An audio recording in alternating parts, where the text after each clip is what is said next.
Hello and welcome. Today we are talking about substitution. Substitution is a way that we have of solving a system of two linear equations. Our objective for today, our major objective, is to learn one method for solving systems of two linear equations. I say it's one method, it's highlighted there, because there are several. We're just going to look at one that is very common and one that can be very useful. Here are two linear equations.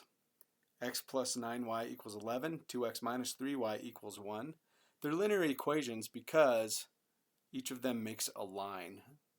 And right there, that black dot in the middle, that is where the two equations meet. They intersect. That's the solution. So if we go from the origin, looks like we go about 2 over, and then we go 1 up. So I bet the coordinates for the solution are 2, 1. I know they are. Yes, they are. And we're always going to write it this way, in parentheses, with the x term first and then the y term later. And that's just standard form. Some vocabulary terms to talk about today. Distribution. We're going to have to use the distributive property. Here's an example of that.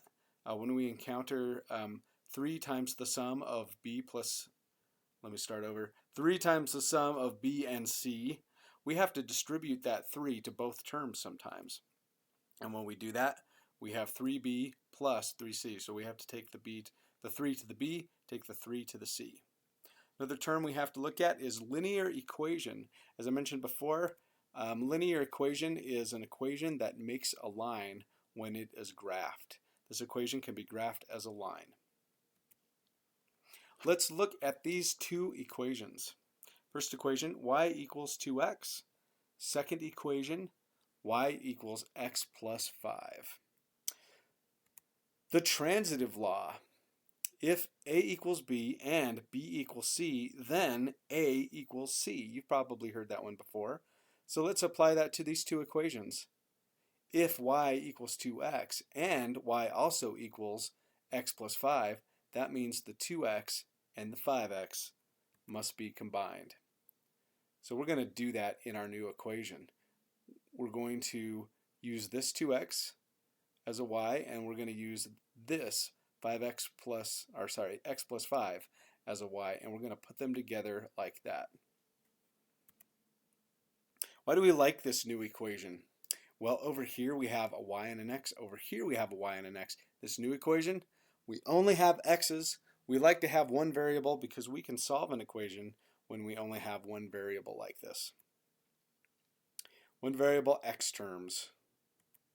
Okay, the next thing we need to do is solve for x. So to get x by itself, I think the easiest thing that we're going to be able to do is subtract x from both sides, in this case.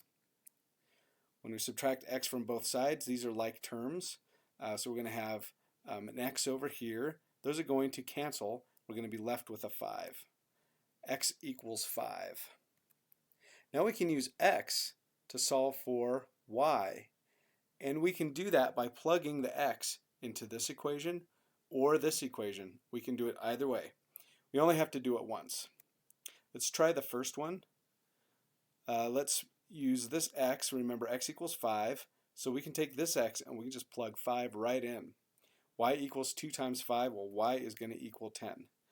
Just to double check, we don't have to actually, don't do this at home. Let's do the other equation as well. So let's take this 5 again and plug it in for that x. Now we have y equals 5 plus 5, y equals 10. So now we know with confidence that our solution is 5, 10, meaning the x equals 5 and the y equals 10. This is what it looks like graphed. We go 5 over and we go 10 up. Remember that the red line is this equation. For some reason red always comes first, I don't know why. And then the blue line is this equation, and that's where they intersect. Let's look at another one. This one gets just a little tiny bit trickier, not too much trickier. Here we have the x by itself over here. We don't have a variable by itself over here. That's okay. We don't need to have the variable by itself because we can take this one and we can substitute it in for this x. So we know x equals 2y minus 4. we're going to put that right there. This is what it looks like. I put in parentheses just to be safe. But do we need those parentheses? The answer is no, we do not. Let's look at it again. There is no coefficient on this side of the parentheses. We don't have to multiply this by anything besides 1. So the value isn't going to change. We can just take these parentheses down and deal with it. We take them down. Now we're going to combine our terms. That's the next step to getting y by itself. We can combine the 2y and the 8y. That's going to give us 10y. 10y minus 4 equals 16. And we're also going to take the 4 out of here to get the y by itself. So we're going to do the opposite of negative 4. We're going to add 4 to both sides. When we do that, we get 10y equals 20. Notice that we are solving for y this time. We can solve for x, so it just depends on which one is easier, but either one works. They're interchangeable. Also, when we get to this far in the equation, we can do it in our heads. When it's this easy, don't be afraid to do it in your head. Something times 10 equals 20. We know that y equals 2. Now we have the second number first. So we got to keep that in our heads. We're going to solve for x now. We're going to use the value of y to solve for x, but we're going to plug it into either one of these equations. Which one are we going to use? Well, it looks like this one's probably going to be easier. This one's got some big numbers. Big numbers are scary. We want to take the path of least resistance. We want to use this one. So we're going to take 2. We're going to plug it in for this y since we know y equals 2. This is our new equation. We use the order of operations, and we're going to solve that first because it's multiplication. 2 times 2 is 4. 4 minus 4 is 0. X equals 0. And we're going to write that as the x term first and then the y term. So it's going to be 0, 2. 0, 2 is the solution for this equation and this equation. That is where these two lines intersect. Okay, this one has 2 tricks we need to look at. 2 special tricks. The first issue is that we do not have variables by themselves here. That is one of the problems that we have. These are together, these are together. That could be easily solved, but another thing we have to look at is which variable are we going to use? We have to isolate a variable. Which one do we want to isolate? Well, it looks like this one's going to be the easiest to isolate because it's already by itself. We need that. The other ones have coefficients. We got a 4, a 5, and a 4. And those coefficients are going to make it just a little bit harder. We want to avoid those. So the regular numbers are in green there. We're going to avoid those. Okay, to get this number by itself, we're going to get rid of the 4y.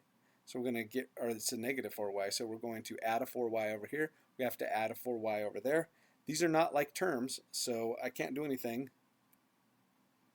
But we have isolated x, and that's what we needed to do. Have x by itself, x equals 11 plus 4y. And now we can take this value, 11 plus 4y, I have it in green, and we can substitute it in there. To be safe, I'm going to use parentheses again, just in case we have to distribute, and it looks like we do. So how do we get rid of the parentheses? We know how to do that. We have to distribute the negative 5. We have to do that. That's the second trick in this equation. First was getting the variable by itself. Second one is distributing. Distributing is not hard, though. We've done it before. So when we multiply both of these times negative 5, the sum of 11 and 4y, negative 5 times 11 is negative 55. Negative 5 times 4 is going to be negative 20. And that's what we get down here. And the y just goes for the ride. Now we can combine like terms. Positive 4y and negative 20y are like terms. We can put them together. And we have negative 55 minus 16y equals 9. Now we still have to get the y by itself. We're going to get rid of the negative 55. We're going to do that by adding 55 to both sides. This is still negative. It's got a negative in front of it. So negative 16y equals 64. We got to get the y by itself. we're going to divide by not just 16, but negative 16. We want the y completely by itself. We divide both sides by negative 16. We know that the 16s over here are going to cancel. They're going to disappear. 64 divided by negative 16 over here on this side, it's going to give us negative 4. Y equals negative 4. All right, what's the next step? That's right, we use the value of y to find the value of x. So we're going to plug it into either one of these equations, this one or this one. And it looks like this one is chosen. It looks like it's going to be a little easier to put it in here. So we know y equals negative 4. We have y up here. We're going to put in negative 4. Here's what it looks like. Instead of a y, we have negative 4. Substitution. Okay, we're going to do this first. We have to multiply those two terms. Remember, this is negative, this is negative. That means the product is going to be positive. So now we have x plus 16 equals 11. Next step, to get x by itself, we're going to subtract 16 from both sides. We get x equals negative 5. So that is our solution set. The solution for this equation, negative 5 and negative 4, that's where they intersect. Let's look at that one more time. Here is the origin. We go negative 5 over, negative 4 down, and that is the solution to that problem. Did we achieve our major objective? Yes, we did. We learned how to solve a system of two linear equations by using the substitution method. Just so you know, there are other methods. We're going to talk about adding equations in another one. But today we just talked about substitution. And we had a minor objective. We also reviewed the distributive property, especially when it has negatives involved. Then it gets a little bit tricky. That is all for today. Please let me know if you have any questions.